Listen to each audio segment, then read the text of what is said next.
If you let me tell you something I learned by observing celebrity closets in 2024, when P. Diddy was arrested in September, it was not just a trafficking investigation. It was the collapse of a life built on excess. Gigantic closets full of clothes with tags, mansions cluttered with purposeless objects, and an infinite collection of, maybe I will use it someday. But in reality, all that accumulation was just distraction from an empty soul. And it is not just him. The average American owns 300,000 items at home. 300,000. Can you calculate how many things you have in your room right now? Because I can count mine. And this is not poverty, dear. It is freedom. When I returned from Japan in 1992, I brought only 2 suitcases. Grandmother Akiko had taught me something precious. In Japanese thinking, well-being comes from understanding nothingness, the beauty of transience. It was not about having less for lack of money. It was about choosing what really matters. Today, I will share the 6 habits I learned that keep my house breathing with elegance. If you are tired of feeling suffocated by your own objects, subscribe to the channel, activate the notification bell, and leave your like. Especially if you want to cultivate a life with more lightness and sophistication. Shall we begin? 1. The ritual of 5 objects and the daily 5-minute cleaning. Each environment in my house has, at most, 5 objects in sight.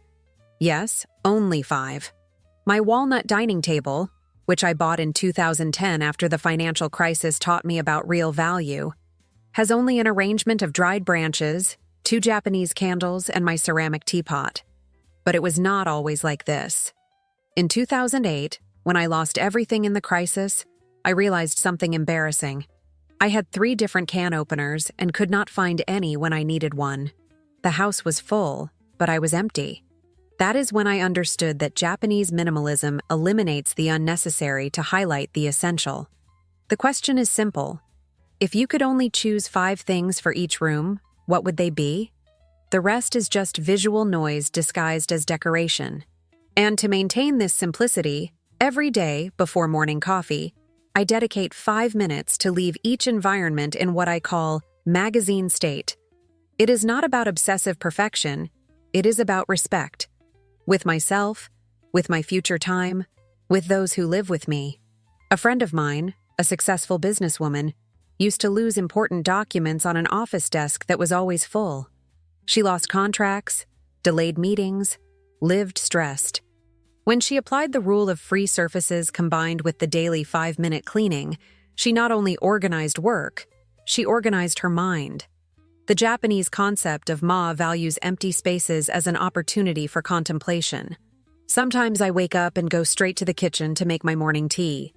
But always, I return to those 5 sacred minutes. It is when I put each thing in its place, when I observe if any object is left over, when I confirm that my home still breathes calmly. Because what I discovered is that a messy house is a disorganized mind. It is not poetry. It is neuroscience. And those 5 morning minutes give me control over the entire day. 2. The philosophy of time. 30 days to decide and 3 months to let go. Before any purchase that is not essential, I wait 30 days. Without exception. I put the item on a list on my phone with the date. If in a month I still think about it and can explain exactly where it will stay and what it will serve, then I consider buying it. You would be surprised how many urgent things disappear from our minds in 2 weeks. Modern minimalism is based on intentionality, making conscious choices about what to keep and consume. It is the opposite of being at Target, seeing something cute and thinking, oh, just this once. The reality is, impulse is not charm. It is lack of control with a discount. But the philosophy of time also works in the opposite direction. If I have not used something for 3 months, it goes to the donation box at the door. No negotiation, no, just in case someday. I have only 6 glass containers with bamboo lids to store food. 4 Turkish cotton bath towels, 2 for me, 2 for visitors. The average American loses 9 items per day looking for things at home. 9. Imagine the wasted time, the mental energy spent, the unnecessary stress. When you have less, you find faster. I created a simple system. Every end of season, I do a complete review. Spring, summer, autumn, winter. 4 times a year, I go through each closet, each drawer, each shelf with 3 questions. Did I use it in the last 3 months? Will I use it in the next 3? Does this still reflect who I am today? If any answer is no, I thank the object and let it go. The math is simple. Fewer things, less searching, less stress, more life. And when you develop this temporal rhythm, 30 days to arrive, 3 months to stay or go, your house stays in constant healthy movement. Nothing gets stuck, nothing accumulates, everything flows. 3. The intentional wardrobe and the principle of silent quality.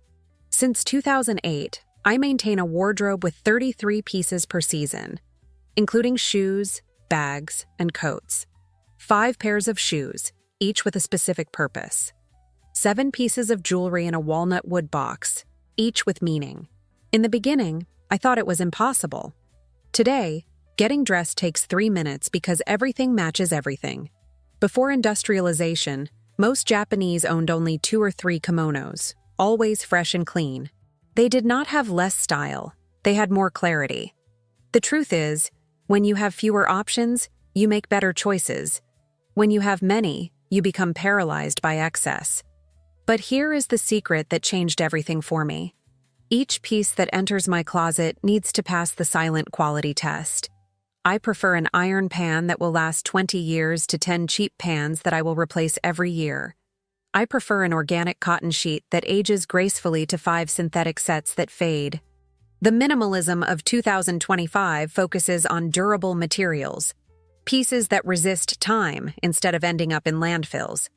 This is not about showing off brands. It is about respecting resources, mine and the planet's. When I buy something too cheap, I usually pay twice. Once at the store, another when I have to replace it soon. I remember the first time I bought a really good coat, after the crisis. It cost 3 times more than I was used to spending, but 7 years later it still looks new. Meanwhile, I saw friends buy and discard dozens of cheap coats in the same period. Who spent more in the end? The Japanese concept of mono no aware, the awareness of the impermanence of things, taught me that precisely because everything is transitory, we should choose even more carefully. If something is going to pass through my life, let it at least pass with quality and purpose. The uncomfortable truth: quantity does not compensate for absence of value, neither in life nor in objects. And when you invest in quality pieces, you do not need so much volume to have style. True luxury is silent. You feel it in the texture, in the durability, in the perfect cut, but it does not need to shout to anyone. 4. The 3-pot financial system and modern kakebo. I divide my money into 3 mental pots: needs, 50%, personal growth, 30%, and generosity, 20%. It is not about earning a lot. It is about spending with intention. I practice kakebo every Friday, with bancha tea and white porcelain, a ritual that my grandmother Akiko taught me. 1 in every 10 Americans rents external storage, the fastest growing segment in the real estate market. We are literally paying to store things that do not fit in the house. This is not abundance, it is a socially accepted addiction. The uncomfortable question is, if you need to rent space for your things, who is serving whom here? Kakebo is not just financial control. It is meditation in numbers. Every Friday at 7 in the morning, I sit at my table with a cup of hot tea and review not only where I spent, but why I spent. Was it real necessity? Was it emotional impulse? Was it investment in my growth? Was it an act of generosity that brought meaning? I keep a physical notebook for this. No app, no digital spreadsheet. The act of writing by hand connects me with each cent in a way that technology cannot. I note not only values, but feelings.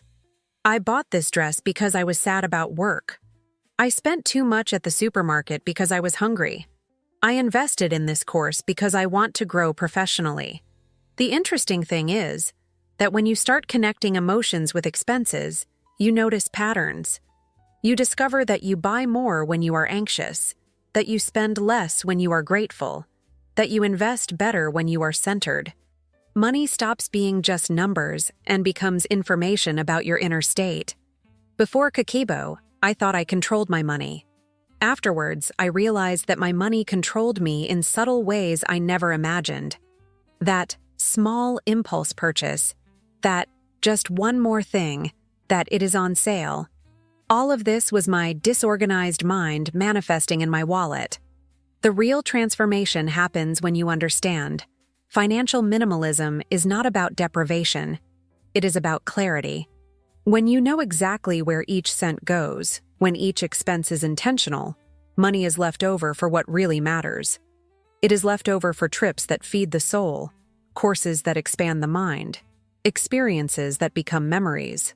5. The gratitude ritual and the 3-question system. Before getting rid of anything, I thank it for the time it served me. It may seem dramatic, but it is not.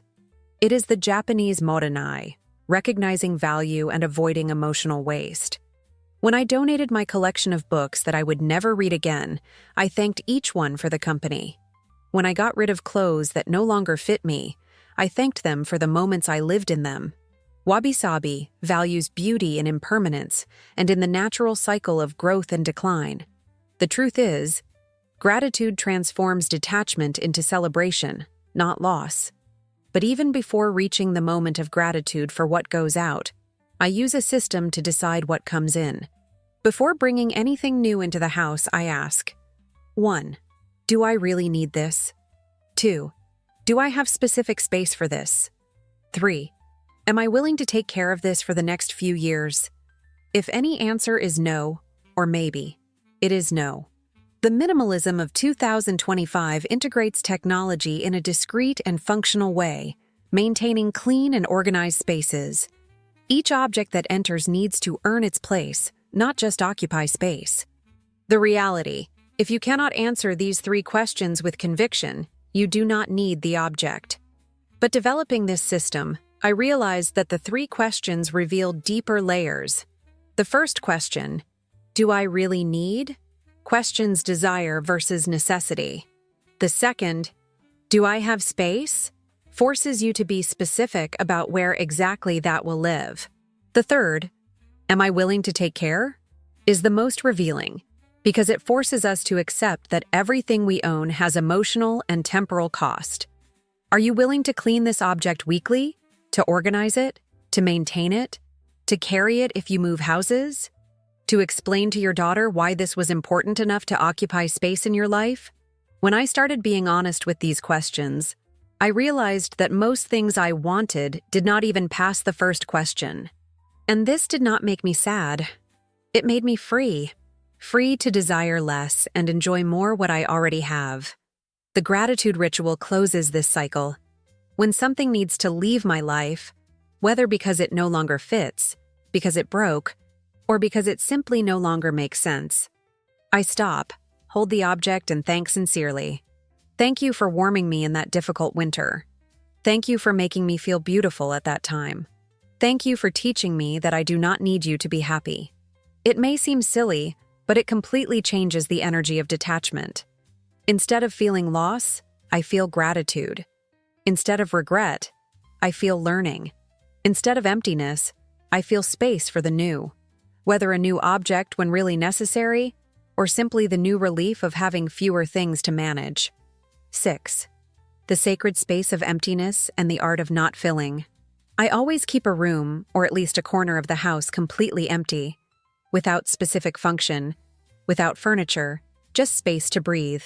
It is where I meditate, where I read, where I simply exist without distraction. The Japanese ma is not just absence, it is significant presence, space that allows contemplation. We live in a culture that has a phobia of emptiness, that needs to fill every centimeter. But emptiness is not absence of value, it is presence of possibility. The final question, do you have the courage to leave an empty space at home, just to be? This was the most difficult habit of all for me. American raised in a culture of more is more, where every empty space is seen as waste, as a lost opportunity to put one more thing. When I returned from Japan, it took me 2 years to manage to leave my corner of the living room completely empty. I would look at that space and think, I could put an armchair there. How about a bookshelf? At least a large vase? My Western mind could not accept that 1 square meter without function could have value. Until one day I understood. That empty space had the most important function of all. It was where I could simply be, without needing to do anything, organize anything, clean anything, move anything. It was the only place in the house where I did not have to manage objects. There, sitting on the floor on a raw linen rug, I began to notice things that the visual noise of objects hid. The movement of light during the day, the sound of rain on the window, the rhythm of my own breathing, the difference between quietude and silence. I discovered that Ma is not just about physical space, it is about mental space. When you have a place that demands nothing from you, needs no maintenance, accumulates no dust, needs no reorganization, your mind finally relaxes completely. Today, that empty corner is the most valuable place in my house. It is where I make important decisions, where I meditate, where I simply breathe when the world gets too noisy. It is where I practice the most revolutionary art of all in our culture of excess. The art of doing nothing, of having nothing, of needing nothing beyond the present moment. Some friends visit my house and ask, "Why do you not use this space?" And I answer, "But I do use it. I use it to remember that not everything needs to have productive function. That beauty is also function. That peace is also purpose." Emptiness taught me that freedom is not having everything you want. It is not needing anything you do not have. And this is the most beautiful paradox of minimalism. The less you need, the more you have. The less you own, the more you are. These 6 habits did not happen overnight. It took me years to understand that less is freedom, that silence has value, that beauty lives in simplicity. Japanese minimalism teaches that everything in the world is transitory and fluid, including our need to possess everything. My house today has soul because it has space to breathe. I have free time because I do not spend hours looking for things. I have peace of mind because my environment reflects my values, not my impulses. If this video touched something you already felt but did not know how to name, subscribe to the channel for more content about elegant minimalism and leave your like. Comment here. Less is more if you are ready for this journey of lightness and intention. The art of not accumulating is not about deprivation. It is about knowing what is really worth keeping and having the courage to let the rest go.